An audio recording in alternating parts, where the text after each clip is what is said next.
Hello à tous, aujourd'hui je voulais vous parler d'un fait qui touche notamment nos sociétés occidentales et auquel on est tous confrontés. C'est le stress.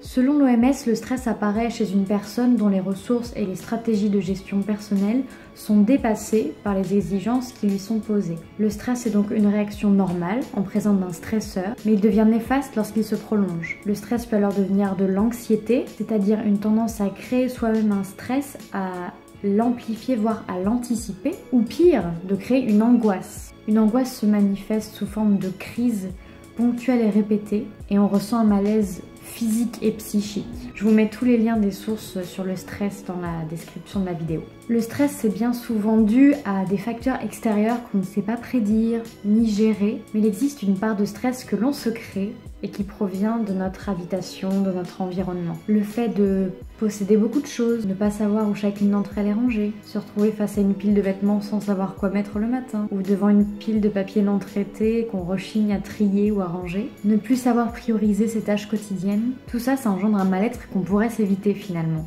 Parfois même, on peut en arriver au point d'être stressé de rentrer chez soi et de procrastiner sur ses tâches quotidiennes. Procrastiner, pour rappel, ça veut dire remettre au lendemain, repousser une action qui doit être faite. Il faut accepter le fait qu'on ne peut pas contrôler les agissements, les prises de décision de la société, de notre entourage. Cependant, c'est intéressant de choisir de ne pas laisser s'installer le stress chez soi. Notre habitation doit rester un cocon, rassurant, ressourçant. Sinon, comment voulez-vous vous reposer? Ça n'a pas de sens. C'est un cercle vicieux parce que plus on repousse les tâches au lendemain, plus on fait l'autruche, plus on a envie de s'évader, moins on s'y colle, plus on est stressé, plus on se sent nul, etc. Alors maintenant, je vais vous donner 3 clés pour vous permettre de rester serein chez vous et de vous éviter ce stress inutile. Première clé, tout ce qui prend moins de 5 minutes doit être fait tout de suite. Débarrassez-vous maintenant des tâches rapides. Ouvrez votre courrier et classez-le selon s'il est à traiter, à ranger ou à garder sous la main si vous attendez la réponse d'un tiers. Videz le lave-vaisselle, répondez aux 3 mails qui traînent avant d'aller sur YouTube. Vous vous évitez alors un amas de décisions non prises auxquelles vous n'aurez pas le courage de faire face dans le futur. Donc vous gérez au fur et à mesure. Deuxième clé, dites stop à la procrastination. Il y a des choses qui doivent être faites. Les repousser ne fait qu'engendrer un stress inutile, si ce n'est un résultat plus approximatif du fait de la situation d'urgence dans laquelle vous vous êtes mise. Pour éviter ça, tout d'abord, rendez la tâche moins rébarbative et plus agréable. Mettez une musique de fond, préparez-vous un thé, favorisez une ambiance propice à la créativité. Sentez-vous le plus à l'aise possible, vraiment, pour effectuer cette tâche le plus rapidement possible. Deuxième truc pour éviter ça, rendez la tâche mesurable et atteignable. Partagez cette tâche en plusieurs sous-tâches. Vous serez alors plus productif, motivé et fier de voir que vous avez accompli le travail. Et surtout, prenez le temps d'être dans le contentement. Accordez-vous d'être fier de ce que vous avez accompli. Et troisième clé, simplifiez votre organisation. Rendez lisible et visible tous vos systèmes de rangement et d'organisation. Ne faites pas de catégories divers parce que c'est le meilleur moyen de vous autoriser le désordre et le manque de précision dans vos décisions. Ne vous compliquez pas la vie parce que l'humain est paresseux par nature.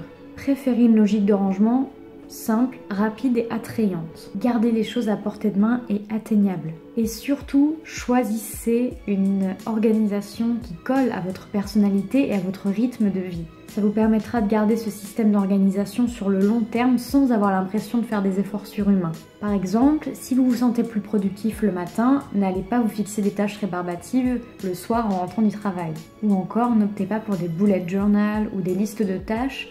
Vous savez que vous passerez plus de temps à digresser sur le côté plus créatif plutôt que de vraiment réaliser les tâches qui sont à faire. Préférez utiliser l'application calendrier de votre téléphone par exemple et vous pouvez utiliser des codes couleurs selon les catégories d'activités. Vous pouvez ensuite vous fixer des rappels tout au long de la journée pour vous faire penser à réaliser ces tâches. Voilà, j'espère que ces quelques clés vous auront plu et que vous pourrez maintenant passer à l'action plus sereinement au quotidien.